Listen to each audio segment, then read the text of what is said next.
बाजारात मिळणारी महागडी जामून आईस्क्रीम आता घरीच बनवा, तेही फक्त 10 मिनिटात। इथे हे जे मिश्रण आहे यामध्ये हे आपल्याला ओतून घ्यायचं आहे। हा जो गर आहे आणि चाकूने मी याचे बिया वेगळ्या केलेल्या आहेत आणि हे सालं वेगळी करून घेतलेली आहेत। आता हे आपल्याला व्यवस्थित असं बीट करून घ्यायचं आहे। साधारण 10 मिनिटं बीट करून झाल्यानंतर रात्रभरासाठी मी हे सेट करून घेतलेलं आहे आणि आईस्क्रीम बनवून तयार आहे।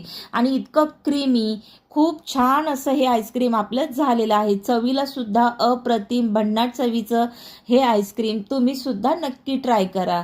आणि यामध्ये मी कुठलंही इसेन्स वापरलेलं नाही किंवा फूड कलर देखील वापरलेला नाही। अगदी रिअल जामूनपासून हे आपलं आईस्क्रीम बनवून तयार होतं।